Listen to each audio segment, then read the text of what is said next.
6. So remember, it's 1, 2, 3. So this one needs to go to the top. No, here where it says home. Here we go. And then you take another one. So it's 1. No, here. 1, 2, 3.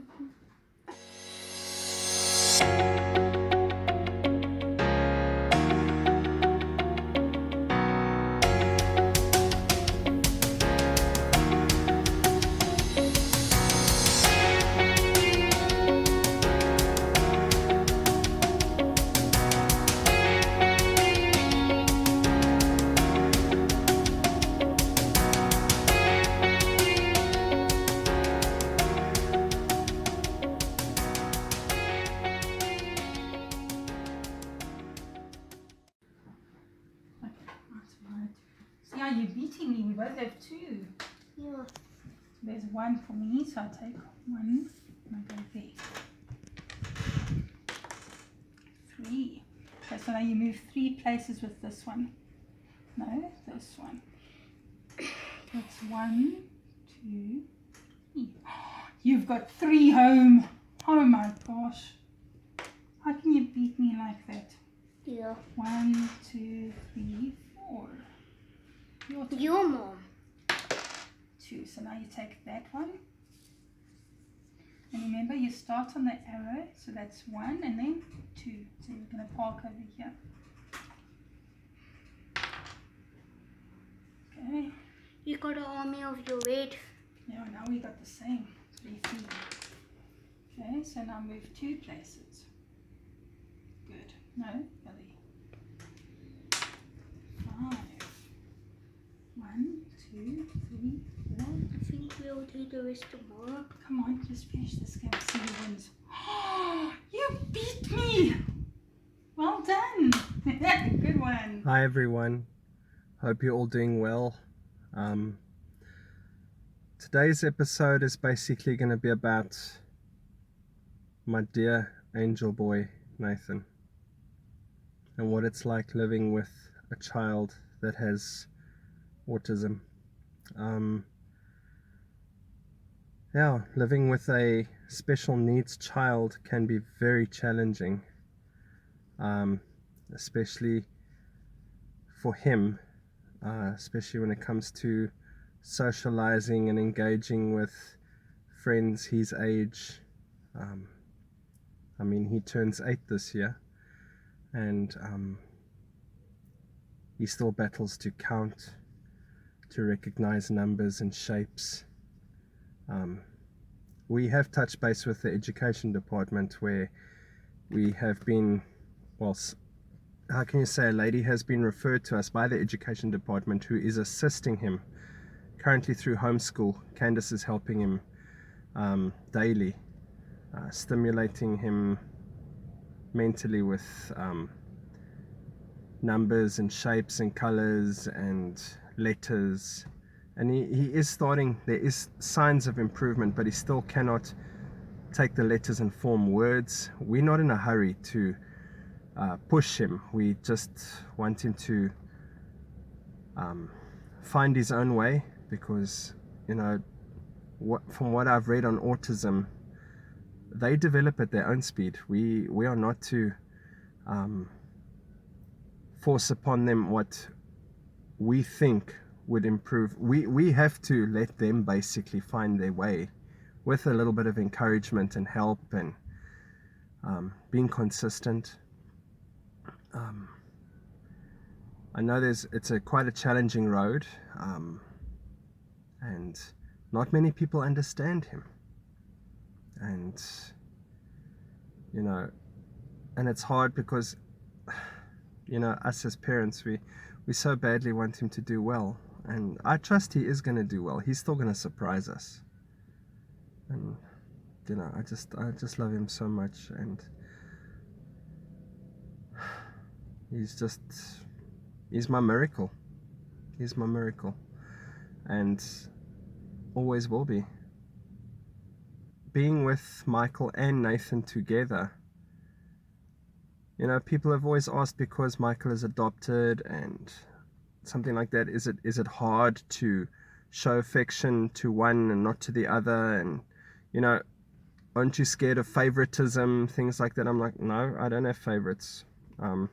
I love them both the same, and the boys know that. I tell them every day that my love knows no bounds, knows no boundaries, anything like that. My love is unconditional. I'm their dad, and that's that. Michael's my oldest, Nathan's my youngest, and that's how I see it. And having a special needs child, you adjust to a lot of things. You prepare yourself for a lot of meltdowns, Nathan's got the mentality of, in some areas he surprises us. He can take his tablet and he can figure things out faster than I can even say 1, 2, 3.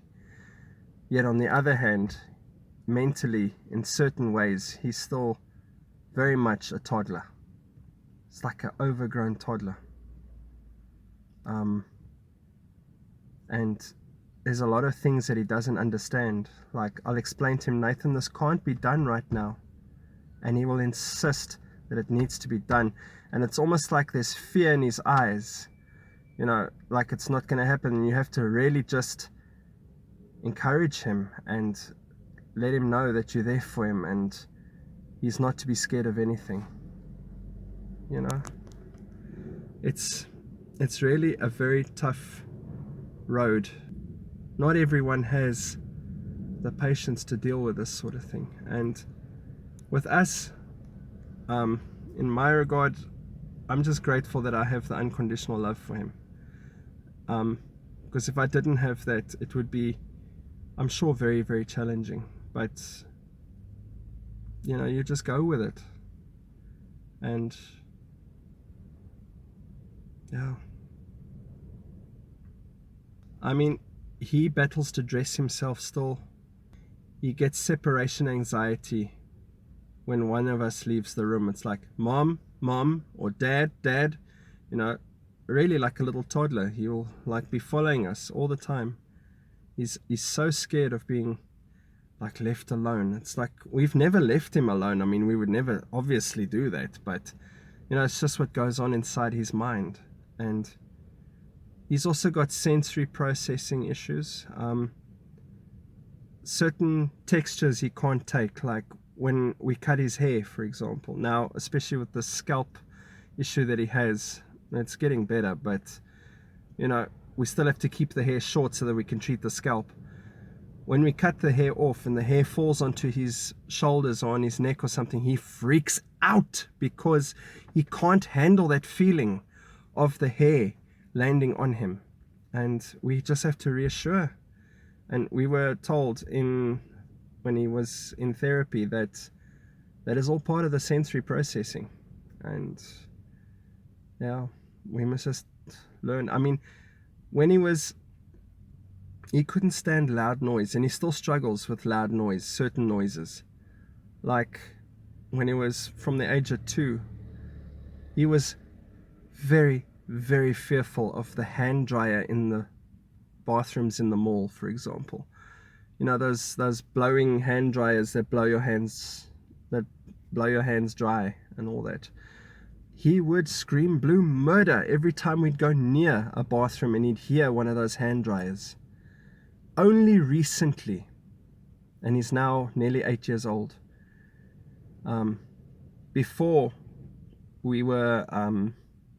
COVID, obviously, when we were still going to malls and things like that with the kids, he actually went to a bathroom, but he would only put his hands there if I was nearby, and the hand dryer had to be soft. It make a gentle blowing noise, not something that was really, really loud.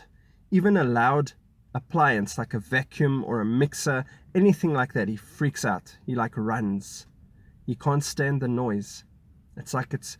And we also read in about autism and all the stuff I've heard about autism, as well as that they cannot stand loud noise, because their noise levels are amplified. Like what we hear, it's like 10 times louder for them. It's really, it's crazy. I can't even begin to imagine what goes on in that mind of his. But I can tell you one thing.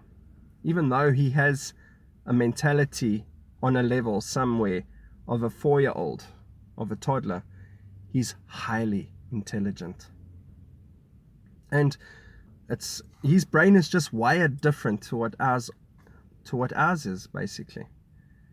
And yeah, I believe he's still going to surprise us.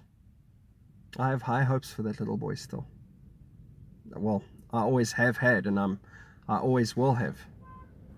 Hi guys, I just wanted to share with you how I view this whole mild autism with Nathan. Well, pretty much from a background aspect, he was a pretty healthy baby and no abnormalities at birth. So we didn't really suspect much or anything wrong with him. I mean, he was a healthy baby in pregnancy, healthy at birth. Only when it came to the fine milestones that we started wondering what's really going on, because he was struggling to communicate here and there. He was struggling to crawl, even to sit properly, or even start walking. And we thought, well, maybe there's just something we're missing, you know. And so he started walking eventually. I think it was over a year and a half or so. And then I would say around about from even about 2 or 3, his vocabulary seemed a bit off. And, you know, he seemed to be very distracted, and which I guess is normal around about that age. But I don't know, I guess a parent has that gut feeling. And I'm sure some of you can relate to that. When you really have that gut feeling, you think, there's something else that I'm not seeing here. And we continue to send him to normal creche and daycare centers and things like that. And, you know, but nobody noticed anything. So we thought, okay, well, then we probably just assuming something or looking too deep. I would say when he went to another creche when he was about 3, one of the teachers noticed something and pointed it out to me that, you know, there's some signs of autism and things like that. And I thought, but that can't be possible. I would say about a year thereafter, I came across an occupational therapist, and she brought it up to me that she's willing to do some kind of clinical assessment or evaluation on him. And I said, yeah, no problem, just so that I could get clarity and have peace of mind, you know. And when she had finished her findings, she did say to me, yes, definitely there's some mild autism here. And I had a lot to like ponder on at that time and to work through and process, because I myself have gone through mild autism when I was still very young. I think around about the same age, ironically, as Nathan. And it was between mild autism and Asperger's, and it was quite a new thing in the 80s, I would say, for those of you that can relate. And not many doctors or specialists could really like pinpoint it and say autism as such. You know, they were seen it more as, you know, some kind of attention problem or meltdowns they couldn't describe properly. And I don't know, I don't remember much, unfortunately, of my childhood, but I do remember being totally misunderstood and not getting on with kids that of my age, and always feeling like left out and pushed aside. And it really, so when I heard the word autism come to me for Nathan, it actually kind of like hurt me. And I thought to myself, no man, where did I go wrong? Was it maybe something in my body that transferred to him, and I would blame myself and go through a lot of emotional tug of war, you know. And I just want to reassure you, while you know I'm busy forming you here, you couldn't have had anything to do with that. You know, you mustn't blame yourself for something that you can't control. Yes, yeah, thank you. Definitely. We also had the confirmation from some doctors and occupational therapists that it can't be transferred. And but anyway, like I said, we had him tested at about 4.5 years old the first time, And again, we had him done on this when he was about 6.5, so that was about 2 years later. And this was done by a speech therapist. And so it wasn't really, you can say, her field to do the test, but she did what she found, and then she put it together with another report that the other doctor in the Department of Education put together. They formed a diagnosis of their own, as well as made up a whole report for us, and so we could at least see exactly where he's struggling, you know. Early in his years, it was like when he was about, I would say, 4 or 5, like Adrian has already mentioned to you, he could not stand the sounds that were too loud. And that's one thing I know I still find hard to do for myself. If something is too loud, I also get very overwhelmed. So unfortunately, I still have that aspect that I haven't, you can say, outgrown of the autism or the Asperger's. It's just something I can't tolerate. If someone's talking too loud or shouting too loud, on another note, chewing too loud, I want to go Wally.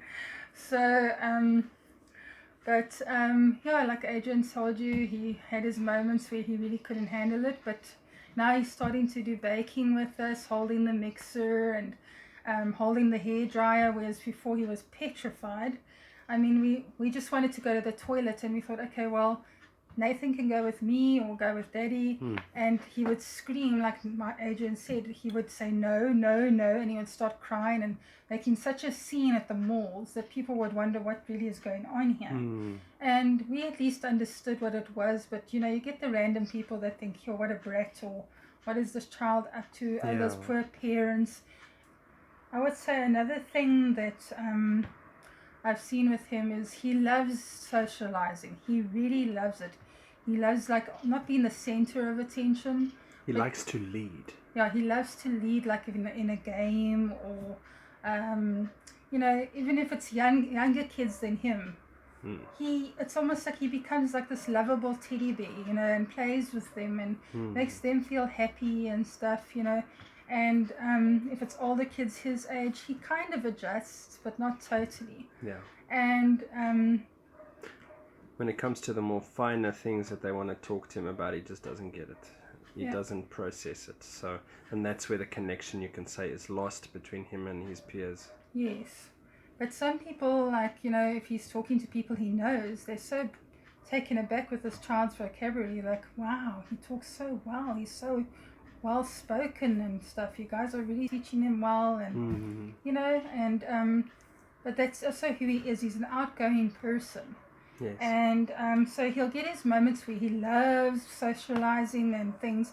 Other moments he just wants to be alone, playing on his tablet or watching his favorite movie. Introverted.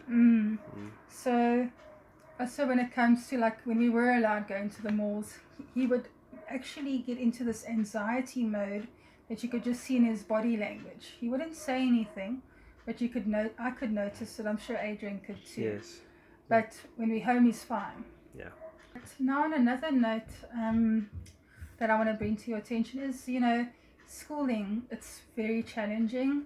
I have really struggled finding a right school for him here in South Africa. It hasn't really been easy because some provinces don't really have the right materials to help these children. In the province that we are in, they do have a lot of autistic schools, which is awesome, but unfortunately very long waiting lists. Yes. And we have put Nathan on the waiting list already, and for one of the big autistic schools here in Port Elizabeth. Yes, and so we thought, okay, cool, the ball is starting to move, and unfortunately due to this whole COVID thing, it's come and tossed the ball further out the court than what we hoped. Yeah. And we only got feedback a few days ago that now where he could have been on the waiting list to be screened, he now has to wait another year or two, which aggravated me because I thought, darn, you know, this child can't start this grade R at 11 years old. You know, it's unimaginable. But currently he's on the homeschooling program. Yes. By this lady from the education department. Yes, so we're glad about that. We had this lady from the education department put us in touch with another lady that's helping us with programs that are for autistic kids, and he's actually relating a lot to it, and he gets his moments where he really enjoys it. At the times it's challenging for him. It's exciting to see how he does develop, Yes. He was counting at one stage only 1 to 5, and then he was counting 1 to 10, and now he's almost counting 1 to 15. So that's great. But to actually master the actual concept of the numbers is still, I mean, he can say 15, but does he know 15? You see what I mean? Yes. It's also very hard. And it's one thing to write it down as in saying it and understanding it. Yes. Now in his case, he also struggles to write. He can't write his own name. He can't write an A or a B or a 1 or a 2. He has been trying, but it's very difficult for him because he's got such a firm grip, which I still have, ironically. I still write very firmly. But, I'm going to carry on pushing on with the schooling, and God willing, it will just finally sink in, and he will start really becoming who God's called him to be, because right now he's working hard and trying hard and being who we love him to be, and things. There's just like other things, like we say, that we need to sharpen him on, and it will take time. I'm thankful. I'm very patient. Adrian's very patient. So we're just going to carry on taking one day at a time. Yeah, that's the best. Yeah, so we don't have all the answers, but if you want to say anything in the comments, you're more than welcome. We welcome advice. Yeah, I mean, we're not professionals. We're just doing what we can to know is right, and also what was provided by the education department, and what we have learned from what we have researched on various sites, and some YouTube tutorials on autism and all that. So we're just going by what we have learned so far. So we welcome any advice from families that are maybe dealing with the same I don't want to say issue. Situation is the right word, yes. And please, anybody in South Africa, if you do see this, please, if you've got any guidelines on what we can also do just to get him somewhere, that really would be great. But like Adrian says, any advice would be really appreciated on how you make it work and things for yourself and your family. Because at the end of the day, we just want him to thrive. Definitely. For us as parents. What I have noticed is, well, what we have read and what we've been taught, in the various aspects of autism, you can say, is that there's a lot of repetitiveness. He loves repetition. Yes. I mean, he will say a thing over and over and over and over until it drives you absolutely crazy. But, like, what did you tell me? It's his way of coping, or how's your view on it, basically? Well, sometimes he does it just to process something, because the one time I did bring it up to the speech therapist, and she did say it is a form of processing. Yes. Because, as we all know, they have a harder time processing things than you do. Yes, that's right. And because I said to her, it's a bit strange and stuff, she says, yeah, but that's the way they do it. Because, so now, if he sees a show that he likes to watch on TV, he'll ask you to watch it again, because he's trying to process the fact, like, he loves Mr. Bean. Yes. And like, oh, can I see that Mini again, or can I see him driving there, or doing this, or keep playing saying with his teddy bear again. Yeah. So I've noticed when he actually likes something, then he'll obviously want to repeat it, because it's for him exciting and fun and interesting. Other times, he wants it to process it in his own way, like, oh, okay, that was there and now it's there. Okay, let me do it again so that I can it can stick in my mind. Like with a family show for us now, for example, what Candice and I experience is with a family show for, you could say your normal family can just watch it like an hour and a half. For us, it can be like 2.5 hours, because of all the rewinding and pausing and yeah, that's a funny part. again. Yeah. Oh. So, but the one thing I forgot to mention is, so I really enjoy his wild imagination. Oh yes. Because you can ask Adrian. I was really lame in that area for many years, and gee, I must say having Nathan has really broadened my imagination now. So sometimes I'm the loony that's saying, oh, can you imagine this and this and this, you know?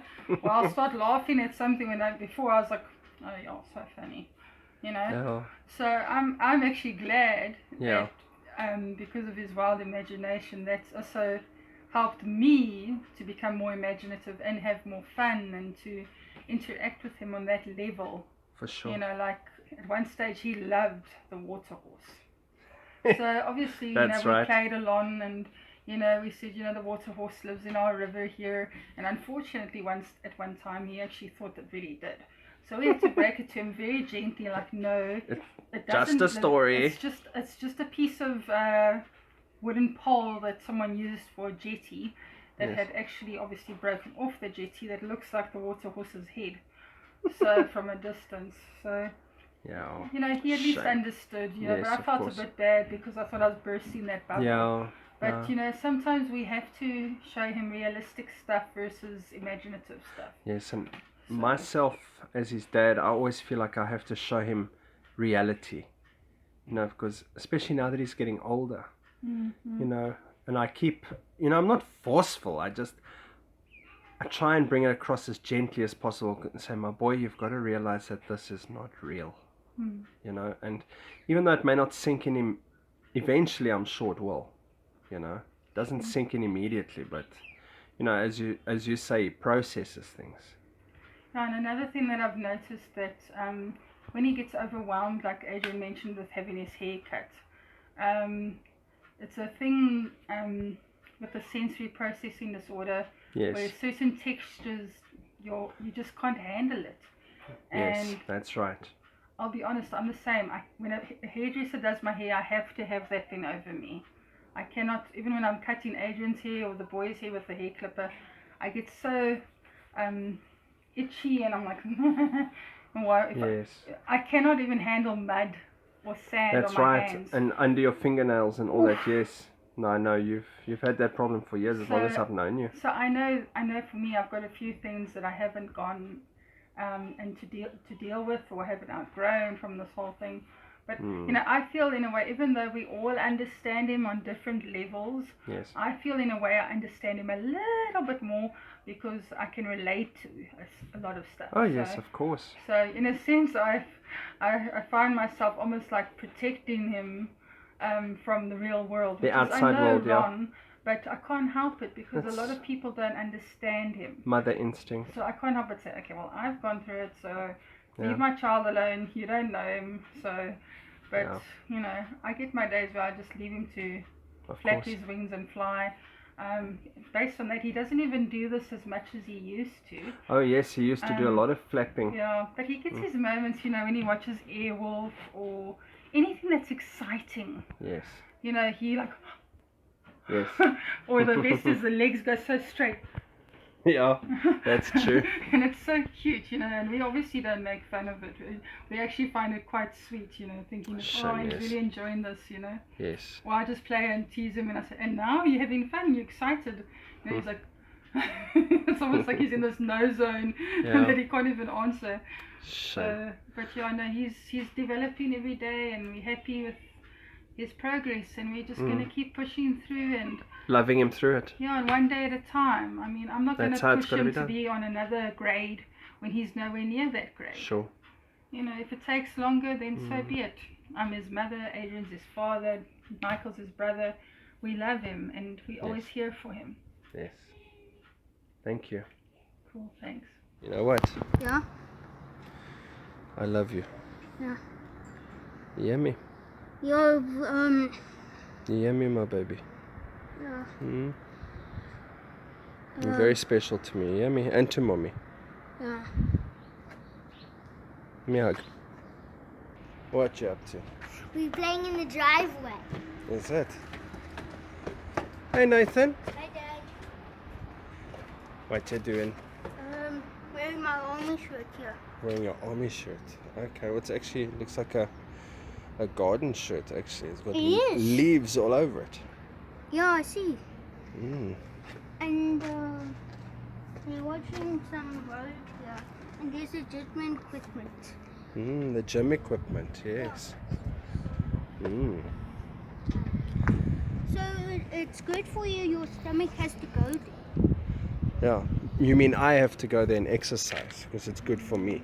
Well, right now we're not allowed to go there because Because of level 3. That's right. Level 3 alert on lockdown. Yeah. We have to stay in our homes. Hey boys, so you're lying on the ground just staring at the sky, hey? Yeah, see, there's you when you're much younger there. I see a store just like you. Look. Like Hey, me. look. There's one right beside the moon. It looks exactly like Bugs. Probably the evening star, boy. Dad, Yeah. did you know there's a ship like Life of Adrian towards the moon. Look. I see. There. And there's Jake. I think there's some birds flying over there. Yeah, but Dad, there's a ship there by Jake. Jake. Ricky! Ricky! Catch him high! Good night! He's got the spring in his tail again.